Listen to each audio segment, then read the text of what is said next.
చిందం బాలకృష్ణ ముఖ్యమంత్రి గారు టీఆర్ఎస్ ప్రభుత్వం ఉన్నప్పుడు కేసీఆర్ గారిని తీన్మార్ మల్లన్న అనే వ్యక్తిగతంగా మాట్లాడిన కేసీఆర్ గారు ఆ చెవితో విని ఈ చెవితోటి వదిలేశారు. ఇప్పుడు చిలక ప్రవీణ్ అన్న అంటే నేను కూడా తిడుతున్నాననే అర్థం. నేను అట్లా మరీ అంత దారుణంగా తిడుతున్నానా? ఇంకోటి కేసీఆర్ తీన్మార్ మల్లి గారిని పట్టించుకున్నాడు అనేది ఒట్టి భ్రమ.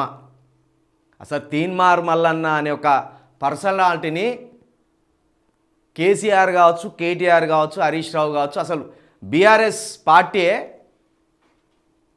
ఓ ఊర కుక్క లెక్క చూసి వదిలిపెట్టింది. మరి ఈ ఊర కుక్క ప్రజలను గరుస్తుంది అని అప్పుడే గమనించి ఉంటే బాగుండేది. కానీ అప్పుడు వాళ్ళు ఏమనుకున్నారంటే ఏదో ఒరుతున్నాడు, ఊర కుక్క ఒరినట్టు ఒరుతున్నాడు, ఈయనతోటి మనకేమవుతుంది అనుకున్నారు. అంతే తప్పించి కేసీఆర్ గారు ఏనాడు తీన్మార్ మల్లి మీద అసలు ఫోకస్ చేయలే. తీన్మార్ మల్లన్న అనేటని మీద కేసీఆర్ స్థాయి వ్యక్తి ఫోకస్ చేస్తే తీన్మార్ మల్లన్న ఇప్పుడు ఉంటాడా? అన్ని వ్యక్తిగతమైన విమర్శలు చేసినా కూడా, వాళ్ళ ఇంట్లోలను పర్సనల్గా తులనాడినా కూడా ఏనాడు వాళ్ళ ఇంట్లోళ్ళు కానీ కేసీఆర్ కానీ తీన్మార్ మల్లన్న అనే వ్యక్తిని పర్సనల్గా అటాక్ చేయలేదు, పర్సనల్గా డ్యామేజ్ చేయలేదు.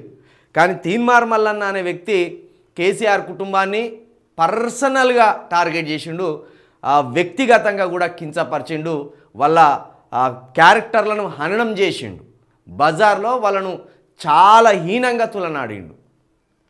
మళ్ళా బీఆర్ఎస్లో ఉన్న ఎమ్మెల్యేలతోటి మంత్రులతోటి మంచిగానే ఉన్నాడు.